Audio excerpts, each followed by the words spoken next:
அன்பு தெய்வ பிள்ளைகளே, நாம் தேவனுடைய ராஜ்யத்தை குறித்து படித்து கொண்டிருக்கிறோம்.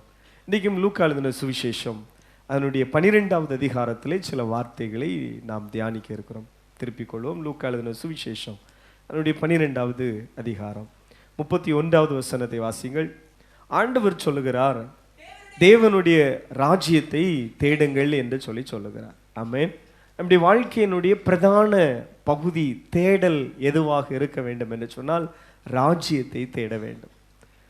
அந்த சூழ்நிலை என்ன சூழ்நிலையிலே கர்த்தர் இந்த காரியத்தை சொல்லுகிறார் என்று சொன்னால், ஜனங்களுக்கெல்லாம் ஒரே கவலை, எதை புசிப்போம், எதை குடிப்போம், எதை உடுத்துவோம் என்கிற பயங்கரமான கவலை. இன்றைக்கும் உலக மனுஷனுக்கு இருக்கிற கவலையிலே பெரும்பான்மையான கவலை என்னவென்று சொன்னால், என் எதிர்காலத்துக்காக நான் என்னத்தை செய்வேன் என்கிறதான் பயங்கரமான கவலை. ஆண்டவர் பாருங்கள், அந்த விஷயத்தை குறித்து ஜனங்களுக்கு சொல்லும் பொழுது, இவைகள் எல்லாம் உலக மனுஷனுக்குத்தான் இப்படிப்பட்ட கவலைகள். நமக்கு ஆமீன் பாருங்கள், என்ன தேவை என்கிறதை பரமபிதா அறிந்திருக்கிறார். Praise God. கரங்களை உயர்த்தி ஒருக்கா கர்த்தரை ஸ்தோத்திரம் பண்ணுங்களேன். கர்த்தர் நம்முடைய மெய்ப்பராக இருக்கிறபடினாலே, இந்த ஆடுகள் வளர்க்குறவங்களுக்கு தெரியும். இந்த ஆடு அழுகிறத பார்த்துருக்கிறீங்களா? ஐயோ, நாளைக்கு புல் தருவாங்களோ தரமாட்டாங்களோ, நாளைக்கு தண்ணி தருவாங்களோ தரமாட்டாங்களோ. அது ஒரே ஒரு காரியத்துக்காக சத்தம் போடும். யாரை பார்த்து? எஜமானனை பார்த்து. மெய்ப்பனை பார்த்தோன்னு மேனி ஒரு சவுண்டு என்ன செய்யும்? கொடுக்கும். ஒருவேளை மெய்ப்பன் விட்டுட்டு எங்கேயாவது கல்யாண வீட்டுக்கோ சர்ச்சுக்கோ போயிட்டு லேட்டாக போனால் ஒரு சிக்னல் காணிக்கும், எங்கேயா போனீங்க. ஆள் இல்லாட்டாலும் ஆடு கிடந்து என்ன செய்யிட்டு இருக்கோம்? சத்தம் போட்டுட்ருக்கோம். அப்போது பாருங்கள், ஆடு ஒரு நாளும் கவலைப்பட வேண்டியவில்லை. ஏன்னா ஆட்டுக்கு தெரியும், எனக்கு ஒரு நல்ல மெய்ப்பன் இருக்கிறார். எத்தனை பேர் சொல்கிறீங்க எனக்கு ஒரு நல்ல மெய்ப்பன் இருக்கிறார்? நம்ம மெய்ப்பன் எப்படிப்பட்டவர் சொல்லுங்க? நல்ல மெய்ப்பன். கரங்களை உயர்த்தி ஒருக்கா சொல்லிருங்களேன், நல்ல மெய்ப்பன். வாயை திறந்து சொல்லுங்களேன், நல்ல மெய்ப்பன். ஆமென், அல்லேலூயா. பைபிளில் இயேசுவுக்கு கொடுக்கப்பட்டிருக்கிற ஒரு பெயர் என்ன பெயர்? நல்ல மெய்ப்பன். அதில் ஒரு வார்த்தை கூட, நானே நல்ல மெய்ப்பன் என்று இயேசுவே சொல்லியிருக்கிறார். அப்போ நமக்கு இருக்கிற மெய்ப்பன் நல்ல மெய்ப்பன். ஆமென். நல்ல மெய்ப்பன் பாருங்க, ஆடுகளை சில வேளை பலகீனப்பட்ட ஆடை தன் தோளின் மேல் என்ன செய்கிற சுமக்கிற நல்ல மெய்ப்பன் நமக்கு இருக்கிற. அப்போ ஒரு நல்ல மெய்ப்பன் நமக்கு இருக்கிறபடினால அன்பு தெய்வ பிள்ளைகள், நீங்கள் கவலைப்படவே வேண்டாம். ஐயோ, என்னுடைய வாழ்க்கையில் சூழ்நிலை இப்படி இருக்கிறது, என் தேவை இப்படி இருக்கிறது, என் பிரச்சனை இப்படி இருக்கிறது என்று சொல்லி என்ன செய்யாதுங்க? கவலைப்படாதுங்க. அப்போ இயேசு அதான் சொல்லுகிறார், இதெல்லாம் உலக மனுஷர்கள் தான், அந்நியானிகள் தான். ஐயோ, எதை சாப்பிடுவோம், எதை குடிப்போம், எதை போர்த்தி கொள்வோம் என்று சொல்லி அவர்கள் கவலைப்படுவார்கள். ஆண்டவர் பாருங்கள், நீங்கள் காகத்தை கவனிங்கள், அவைகள் விதைப்பதும் இல்லை, அறுப்பதும் இல்லை, களஞ்சியத்தில் சேர்ப்பதில்லை, அதை கர்த்தர் என்ன செய்கிறார்? போஷிக்கிறார். ஆமீன். பாருங்கள், அங்கே நாம் வேதத்தில் வாசிக்கும் பொழுது ஆண்டவர் சொல்லுகிற ஒரு காரியம், தேவன் நமக்கு தேவனுடைய ராஜ்யத்தை முதலாவது தேடுங்க, அப்பொழுது இவைகள் எல்லாம் உங்களுக்கு கூட என்ன செய்யப்படும்? கொடுக்கப்படும் என்று சொல்லி ஆண்டவர் சொல்லுகிறார். அப்போ உலக கவலைகள் ஒரு விசுவாச பிள்ளைகளுக்கு இருக்கக்கூடாது. Praise God. உலக கவலை இல்லாதவங்கெல்லாம் ஒரு அல்லேலூயா சொல்லுங்களேன். சோத்திரம். முழுவதுமே உலக கவலை தான் என்ன செய்கிறோம்? மூழ்கி இருக்கிறோம். அல்லேலூயா சொல்லுங்க. உலக கவலை இல்லாதவங்க ஒரு அல்லேலூயா சொல்லுங்களேன். சோத்திரம். கை எழும்ப மாட்டேங்குது. அல்லேலூயா. சில சகோதரர்கள், ஒரு சகோதரர் ஒரு உலக கவலை இல்லை கை வைத்தார், அவருக்காக சோத்திரம். இயேசு சொல்லுகிறார். ஆமென். பாருங்கள், இதெல்லாம் யாரு? 30வது வசனத்தை ஒருக்கா வாசிச்சுருங்க. இவைகளை எல்லாம் உலகத்தான் நாடி தேடுகிறார்கள், இவைகள் உங்களுக்கு வேண்டியவைகள் என்று உங்கள் பிதாவானவர் அறிந்திருக்கிறார். நம்முடைய தேவன் நமக்கு என்ன தேவைங்கிறத அறிந்திருக்கிறார். கரெக்டாக அந்த சமயத்தில் ஆண்டவர் தருவார். எத்தனை பேர் விசுவாசிக்கிறீங்க? ஆமென், அல்லேலூயா. நம்முடைய தேவை பெருகும் பொழுது நம்முடைய வருமானத்தை கர்த்தர் பெருக பண்ணி தருவார். எத்தனை பேர் விசுவாசிக்கிறீங்க? அல்லேலூயா. ஆண்டவர் நம்மளை ஆசீர்வதிக்கிறவர், நம்மளை பெருக பண்ணுகிறவர். Praise God. ஆண்டவருடைய நாமம் மகிமைப்படுவதாக. 5000 பேர் புருஷர்கள் இருக்கும் பொழுது கொஞ்சம் தான் இருந்தது, அதான் ஆசீர்வதித்தார். 5000 புருஷர்கள் என்ன செய்தார்கள்? திருப்தி அடைந்தார்கள். இஸ்ரவேல் ஜனங்கள் லட்சக்கணக்கான ஜனங்கள், அவர்களை போஷித்த தேவன் தான் நம்முடைய தேவன். ஒரு நாளும் ஆண்டவர் வந்து பட்டினியை போட மாட்டார், உங்களை கைவிட மாட்டார். இன்றைக்கும் கர்த்தர் சொல்லை கேட்டு செயல்படுகிற காகங்கள் இருக்கிறது. கர்த்தர் சொல்லை கேட்டு செயல்படுகிற சாரிபாத்தினுடைய அந்த விதவை வீடு இருக்கிறது. அதனால் நீங்கள் கவலைப்பட வேண்டாம். நாம் ஆராதிக்கிற தேவன் உங்களுக்காக காகங்களை அனுப்புவார். ஆமென். அப்படின்னா உங்களுக்கான மனுஷர்களை அனுப்புவார், உங்களுக்கான வாசல்களை திறப்பார். Praise God. நாம் சோர்ந்து போகாமல் ஆண்டவரை சேவிப்போம். Praise God. தேவனுடைய ராஜ்யத்தை குறித்து இந்த அதிகாரத்தில் நிறைய விஷயங்களை சொல்லுகிறார்.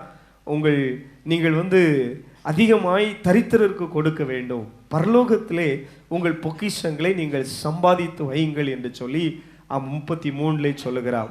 34 சொல்லுகிறார், உங்கள் பொக்கிஷம் எங்கே இருக்கிறதோ அங்கே உங்கள் இருதயம் இருக்கிறது. Price God. தம்பிங்கெல்லாம் கவனிங்க, நிறைய பேருக்கு பொக்கிஷம் எங்கே இருக்கிறது? இந்த உலகத்தில் இருக்குது. ஆனால் பரலோகத்திலே தங்கள் பொக்கிஷங்களை வைத்திருக்கிறவங்களுக்கு கர்த்தரை ஸ்தோத்திரம் பண்ணுகிறேன்.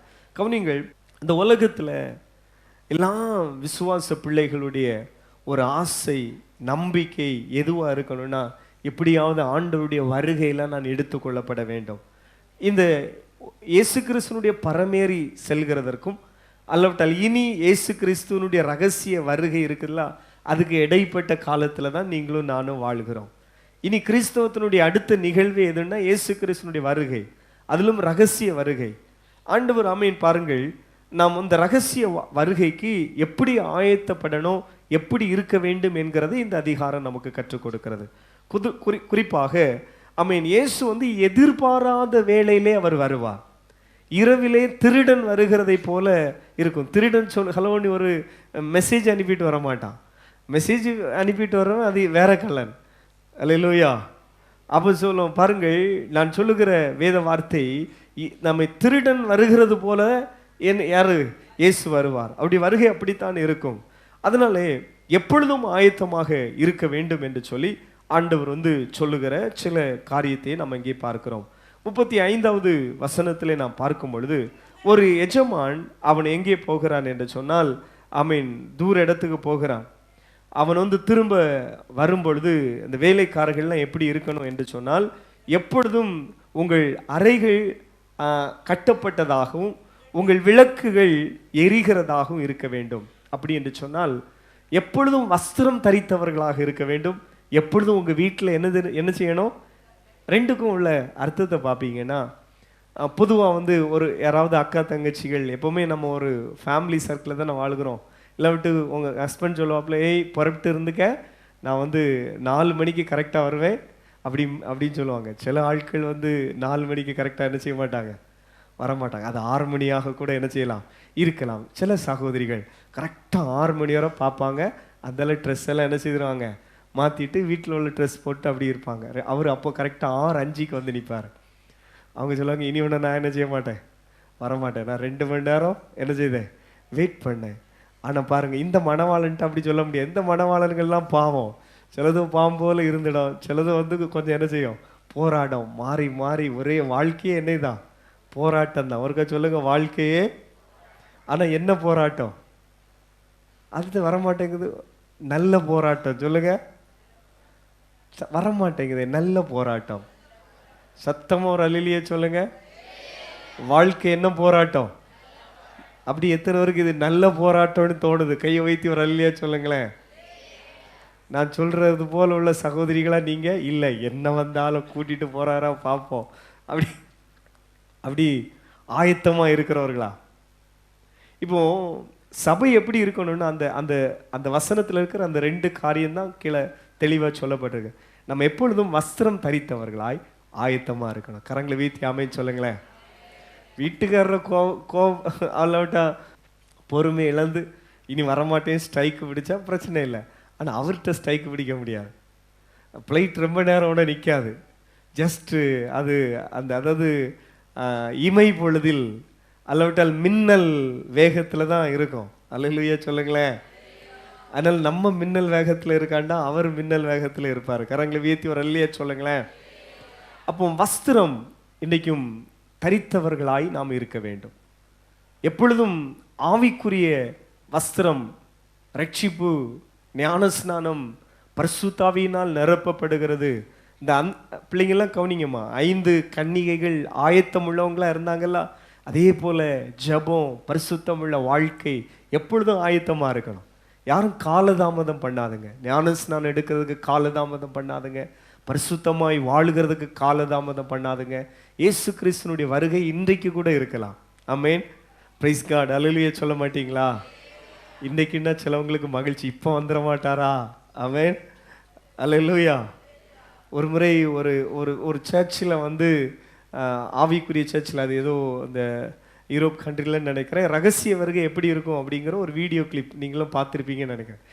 ஜஸ்ட் செகண்டில் சர்ச்சில் இருக்கிற எல்லாரும் அவங்க ஒரு இமை பொழுதிலே மர்மமாக்கி எடுக்கப்பட்டது போல் அங்கங்கே பைபிள், பாட்டு புக்கு, பேக்கு, பர்ஸு அதெல்லாம் எங்கே கிடக்குது.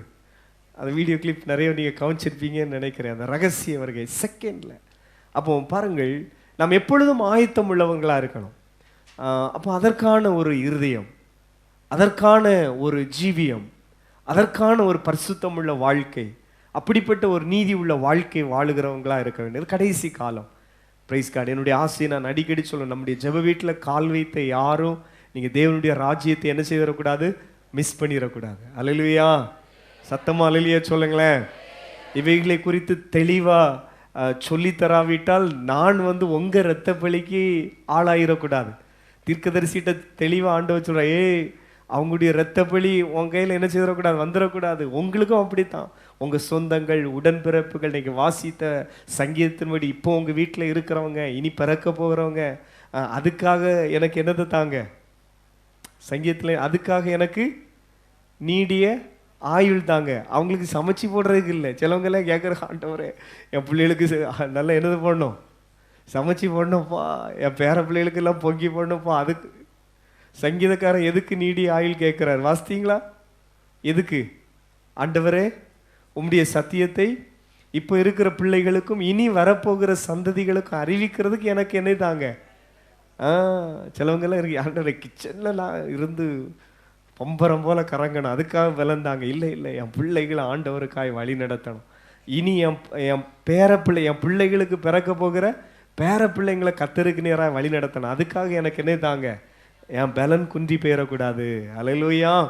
கரங்களை வியத்தி ஒரு அல்லேலூயா சொல்லுங்களேன். சத்தமா அல்லேலூயா சொல்லுங்களேன். ஆமென். கவனிங்கள். அப்போ கவனிங்கம்மா, யாரும் தேவனுடைய ராஜ்யத்தை என்ன செய்யக்கூடாது, மிஸ் பண்ணிடக்கூடாது. ஃப்ளைட்டை மிஸ் பண்ணால் அடுத்த ஃப்ளைட்டு பிடிச்சிடலாம்.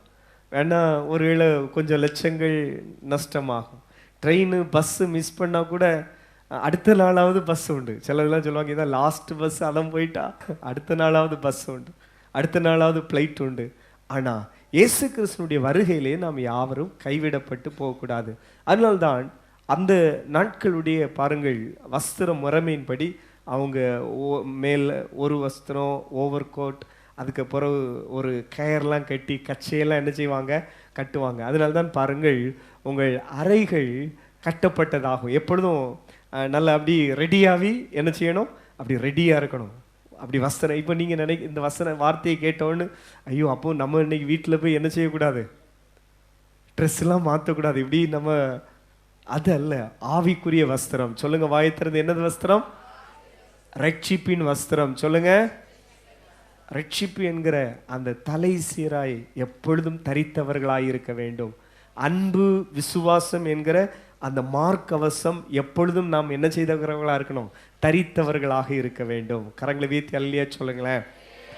ஐ பாருங்கள், அப்போ ட்ரெஸ் எல்லாம் ரெடி பண்ணி எப்பவும் ரெடியாக இருக்கணும். இந்த வார்த்தைக்கும் கழிந்த வாரம் நாம் தியானித்த வார்த்தைக்கும் தொடர்பு இருக்கிறது. ஒரு மணவாளன் பாருங்கள் தன்னுடைய மணவாட்டிக்கான நல்ல அறைகளை ஆயத்தப்படுத்தி வைத்து கொண்டு திடீர்னு அவர் வந்து என்ன செய்வார், வருவார். யாரை அழைச்சிட்டு போக, மணவாட்டியை அழைச்சிட்டு போக. அது ஒருவேளை காலையிலேயே இருக்கலாம், சாயங்காலமாக இருக்கலாம். என்கேஜ்மெண்ட் முடிஞ்சால் சிக்கல் தான். எப்பவும் ரெடியாக இருக்கணும். யார்? மணவாட்டி. யாரெல்லாம் ஞானஸ்நானம் எடுத்து கிறிஸ்துவோடு உடன்படிக்கை பண்ணியிருக்கிறோமோ, நமக்கெல்லாம் என்ன, கிறிஸ்துவுக்கும் நமக்கும் என்னது முடிஞ்சிட்டு, என்கேஜ்மெண்ட் முடிச்சிட்டு. அல்லேலூயா சொல்லுங்களேன். அதனால இனி எப்பவுமே எப்படி தான் இருக்கணும், ஆயத்தமாக இருக்கணும். யாருக்கு பேரெல்லாம் ஜீவ புஸ்தகத்தில் எழுதப்பட்டிருக்கிறதோ, யாரெல்லாம் இயேசு தேவனுடைய குமாரன், அவர் என்னுடைய பாவத்தை சுமந்து தீர்த்தார், அவர் உலக ரட்சகர் என்று விசுவாசித்து அவருடைய இரத்தத்தை அறிக்கை பண்ணி அவர் என்னுடையவர், நான் அவளுடையவள், நான் அவருடையவன் என்று யாரெல்லாம் அர்ப்பணித்திருக்கிறோமோ, ஆமீன், உங்களுக்கும் இயேசுக்கும் அல்லோட்ட நமக்கும் இயேசுக்கும் என்னது முடிஞ்சிட்டு சொல்லுங்க, என்கேஜ்மெண்ட் முடிச்சிட்டு. ஞானஸ்நானம் எடுத்த அன்னைக்கே கிறிஸ்துவோடு கூட என்னது உடன்படிக்கை பண்ணிவிட்டோம். இனி இயேசுவுக்காக நான் என் வாழ்க்கை, இனி யாருக்காக? இயேசுவுக்காக. இனி நான் உலகத்துக்குரியவன் அல்ல, இனி நான் நரகத்துக்குரியவள் அல்ல, இனி யாரு? தேவனுடைய ராஜ்யத்துக்குரியவன். அப்போ என்கேஜ்மெண்ட் முடிஞ்சிட்டனாலே அடுத்தது வந்து திடீர்னு மணவாளன் வருவார். அதனால தான் பாருங்கள், 10 கன்னிகைகள் ஆயத்தமாக இருந்தார்கள். ஆனால் 5 பேர் மட்டும்தான் என்ன செய்யப்பட்டார்கள்? எடுத்துக்கொள்ளப்பட்டார்கள். 5 பேர் என்ன செய்யப்பட்டார்கள்? கைவிடப்பட்டார்கள். மணவாளன் வரும்பொழுது ரெடியாக இருக்கணும். அது மணவாளன் வரும்பொழுது என்ன சத்தம் கேட்கும்? எக்கால சத்தம் கேட்கும். எல்லாம் ரெடியாக வந்து லாஸ்ட்டாக சப்பல் மாட்டி அப்படி 1-2 வேலை தான் இருக்கும் போல. சவுண்டு கேட்ட உடனே யார் வந்துட்டா? மணவாளன். இந்த கல்யாணம் முடிஞ்ச ஆட்களுக்கெல்லாம் இந்த பேண்ட் ஷர்ட் அது என்னது, அது என்ன, இந்த கொட்டு சதத்தை கேட்ட உடனே பிபி ப்ரெஷர்லாம் என்ன செய்கிறோம்? யார் 2 வந்துட்டாரு அப்படின்னு சொல்லி. பாருங்கள், நான் சொல்கிற விஷயம். அப்போ இயேசு ஆமீன் இந்த நாட்களில் எக்கால சத்தம் ஆமீன் தொனிக்கும். எக்கால சத்தம் கேட்கிற ஜனம் பாக்கியம் உள்ளது என்று சொல்லி பைபிள் சொல்லுகிறது. பயங்கரமான ஒரு எக்கால சத்தம் கேட்க போகிறது. ஆமீன். இன்றைக்கும் அன்பு தெய்வ பிள்ளைகளே, அப்போ மணவாளனாகிய இயேசு கிறிஸ்து வரும்பொழுது நாம் வந்து வஸ்திரம் தரித்தவர்களாக இருக்க வேண்டும். 2வதாக உங்கள் விளக்கு எரிகிறதா இருக்கணும். பொதுவாக நம்ம வீடுகள் எல்லாமே டெய்லி பயன்படுத்துகிற ஒரு காரியம்தான் நம்ம முழிச்சிருக்கோம் அப்படிங்கிறதுக்கு அடையாளம். இப்போ உங்கள் ஒரு தெருவாக போகிறீங்க, அல்லோட உங்கள் ஃப்ரெண்ட்ஸ் வீடு, உங்கள் அக்கா தங்கச்சி வீடு, அவங்க அம்மா வீடு தான், அப்படி போகிறீங்கன்னா ஒரு நைட்னா போனோடனே தெரிஞ்சிடும் இங்கே ஆள் முழிச்சிருக்குதா தூங்கிட்டாங்களா. லைட் ஆஃப் பண்ணியிருந்தா அதுக்கு அர்த்தம் சத்தமாக ஒரு அல்லிலியை சொல்லுங்களேன். அதே சவுண்டில் சொல்லுங்கள். லைட்டு ஆஃப் இருந்தால் அதனுடைய அர்த்தம் தூங்கிட்டாங்க. லைட்டு போட்டுட்டு இருந்தால் அதுக்கு அர்த்தம் இதே போல தான் உங்களுடைய விளக்கு என்ன செய்துட்டு இருக்கட்டும்? எரிந்து கொண்டே இருக்கட்டும். அல்லேலூயா. சத்தமாக அல்லேலூயா சொல்லுங்களேன். விளக்கு எரியணும்னா எண்ணெய் தேவை, அபிஷேகம் தேவை. பெற்றுக்கொண்ட அபிஷேகத்தை காத்துக்கொள்ளணும், எப்பொழுதும் எரிந்து கொண்டே இருக்கணும். மீன் பாருங்கள், பெர்க்மான்ஸ் ஒரு பாட்டில் எரிந்து கொண்டே இருப்பேன் எதுவரை? என் ஜீவன் பிரியும் வரை, உயிரோடு இருக்கும் வரை. அப்போ நம்ம எரிந்து கொண்டே இருக்கணும். ஆண்டவருக்குள்ள பாருங்கள், ஒரு பாட்டு பாடினோம்ல, ஆமீன், நடு ஜாமத்திலும் அப்படி சிலவங்க தூங்கி எழும்புனா செல்ல தான் பார்க்குறாங்க. நடு ஜாமத்திலும் ஆண்டவரை நினைக்கணும், ராக்காலங்களிலும் கத்தரை நினைக்கணும், அதிகாலையிலும் கத்தரை நினைக்கணும். ஆண்டவரே உமக்கு ஸ்தோத்திரம், பிரைஸ் கார்டு. உடனே தூங்கும் மகளே அப்படின்னு சொல்லி நல்ல நிம்மதியான தூக்கத்தை தருவார். இன்னைக்கு நிறையவருக்கு பிரச்சனைனா ராத்திரியும் தூக்கம் இல்லை, பகல்லையும் தூக்கம் இல்லை. எப்பவும் எது நோண்டிட்டு இருக்கிறது? சரி, அது தலைவலி வரும், பயங்கரமான வேற பிரச்சனைகள் வரும், தூக்கம் வரவே வராது. ப்ரெஷர் ஏறிட்டுனா 2வது என்னது வராது? பிரண்டு படுத்தாலும் தூக்கம் வராது. அதனால் ஆமீன், இயேசுவை தியானித்து கொண்டு ஒரு பாடல்களை பாடுங்க, வசனங்களை வாசிங்க, அப்படியே ஸ்தோத்திரம் பண்ணிட்டு தூங்கிடுங்க. கர்த்தர் உங்களை ஆசீர்வதிப்பார். அப்போ பாருங்கள், உங்களுடைய அந்த விளக்கு எரிந்து கொண்டே இருக்க வேண்டும் எப்பொழுதும். என் மணவாளன் இது என்ன பாருங்க, எப்பவும் ஒரு ஹார்ட் பீட். இன்னைக்கு தான் வந்து ஃபோன்லாம் வந்திருக்கு, அலாரம்லாம் வந்திருக்கு. ஒரு காலத்துலலாம் சிலவங்க வந்து காலையில் வீட்டுக்காரரு ஏர்போர்ட்டுக்கு போகிறாருன்னா இவர் தூங்கினாலும் அந்த சகோதரி என்ன செய்ய மாட்டாங்க, எழும்பி அடிக்கடி என்ன செய்வாங்க, மணியை பார்ப்பாங்க. அன்னைக்கு ராத்திரி ஃபுல்லாக அவங்களுக்கு என்னது இருக்காது, ஆனால் என்ன செய்திருப்பாங்க, படுத்திருப்பாங்க. இப்போ காலையில் மகன் வர்றான் அல்லவிட்ட வீட்டுக்காரர் வர்றான்னா அன்னைக்கு நைட்டு ஃபுல்லாக அவங்களுக்கு அப்படி ஒரு, நான் படுத்து கொண்டிருந்தாலும் என் ஆத்துமா என்ன செய்கிறது, விழித்திருக்கிறது என்று தாவீது சொன்னது போல ஒரு விழிப்பு. கவனிங்கள், 36க்கு வந்து விடுவோம். அங்கே நாம் வேதத்திலே வாசிக்கிறோம். அப்போ தங்கள் எஜமான் அப்போ ஒரு கல்யாணத்துக்கு போயிருந்தான். அவர் வந்து அப்படி தட்டும் பொழுது உடனே அவருக்கு திறக்கும்படி எப்பொழுது வருவார் என்று காத்திருக்கிற மனுஷனுக்கு ஒப்பாயிருக்கிறது. ஒரு எஜமான் அவர் வந்து தூர இடத்துக்கு ஒரு கல்யாண வீட்டுக்கு போயிருக்கிறார். அப்படி வேலைக்காரர்கள்லாம் வீட்டில் இருக்கிறாங்க. கேட் ஓப்பன் பண்ணுறவங்க, டோர் ஓப்பன் பண்ணுறவங்க, கிச்சனில் ஒர்க் பண்ணுறவங்க எல்லாரும். இப்போ பாருங்கள், எஜமான் தூர இடத்துலேருந்து அவர் போயிட்டு வீட்டுக்கு வரும் பொழுது அவங்க எப்படி இருக்க வேண்டும் என்று சொன்னால், அவங்க விழித்திருக்க வேண்டும். ஒரு வார்த்தையை சொல்லுங்க, அவங்க எப்படி இருக்கணும்? எஜமான் போயிருக்கிறாரு, இப்போ வருவார். அவருக்கு வண்டி சத்தம் கேட்ட உடனே கேட்டை என்ன செய்யணும், திறக்கணும். அப்படி விழிப்பாக இருக்கிற அந்த வேலைக்காரர்கள் பாக்கியவான்கள். Praise God. அடுத்ததாக ஒரு வார்த்தை வருகிறது, அப்படி காத்திருக்க வேண்டும். எஜமானுக்கு என்ன செய்ய வேண்டும்? ஆவலாக காத்திருக்க வேண்டும். அந்த கடைசி வார்த்தையை பாருங்கள், காத்திருக்கிற மனுஷனுக்கு ஒப்பார். அப்போ இப்போ வருவார் டைமையும் பார்த்து ஆமென் பாருங்க, இப்போ வருவார். என் இயேசு கிறிஸ்துவினுடைய வருகையை ஒவ்வொரு நாளும் நாம் எதிர்பார்த்திருக்க வேண்டும். 37 வாசிக்கிறோம், விழித்திருக்க வேண்டும். நான் அந்த வார்த்தைகளை எழுதுகிறவங்க ஆமென் பாருங்க எழுதிடுங்க, விழித்திருக்க வேண்டும் சொல்லுங்க. எப்போ வேணாலும் வரலாம், எப்பவுமே எப்படி இருக்கணும்? விழித்திருக்க வேண்டும். ஹல்லேலூயா, பிரைஸ் காட், ஹல்லேலூயா. ஆண்டவருடைய நாமம் மகிமைப்படுவதாக. அப்போ பாருங்கள், அடுத்ததாக பாருங்கள், ஆவலோடு காத்திருக்கிறவர்கள் பாக்கியவான்கள். 38 எப்படி காத்திருக்கணும்? ஆவலோடு காத்திருக்கணும். என் நேசர் வரப்போகிறார், என் நேசு வரப்போகிறார், சபையை சீக்கிரம் கூட்டி சேர்க்க போகிறார், நம்முடைய நித்தியத்தை நாம் பரலோகத்திலே கழிக்க போகிறோம் என்று சொல்லி ஆமீன் ஆவலோடு காத்திருக்கணும். சிலவங்கெல்லாம் பாருங்க, அப்படி ஆவலோடு காத்திருக்கிற வாழ்க்கை வாழுகிறாங்க. அவங்களுக்காக கர்த்தரை ஸ்தோத்திரம் பண்ணுகிறேன். இன்னும் பாருங்கள், அடுத்ததாக நான் பார்க்கும் பொழுது, அவர் எந்த நேரத்திலும் வரலாம். சொல்லுங்க, அவர் எஜமான் தூர இடத்துக்கு போயிருக்கிற எஜமான் எப்போ வரலாம்? எந்த நேரத்திலும் வரலாம். Price God. 39, 40 அந்த வசனங்களை நாம் அதான் பார்க்கிறோம். அங்கே சொல்லப்பட்டிருக்கிறது, ஒருவேளை அவர் 1ஆம் ஜாமமோ 2ஆம் ஜாமமோ எப்போ வேணாலும் வரலாம். 30 திருடன் இன்ன நேரத்தில் வருவான் என்று வீட்டெஜமானுக்கு தெரிந்திருந்தால் அவன் விழித்திருந்து தன் வீட்டை கண்ணமிடா விட்டாமல் என்ன செய்வான்? அவன் பாதுகாப்பான். அந்தபடியே நினையாத நேரத்திலே மனுஷகுமாரன் வருவார், ஆகையால் நீங்கள் ஆயத்தமா இருங்கள். 40வது வசனம், இயேசு எப்போ வருவார் சொல்லுங்க? நினையாத நேரத்தில். எப்போ ஜீசஸ் வருகிறார்னு சொல்ல முடியாது.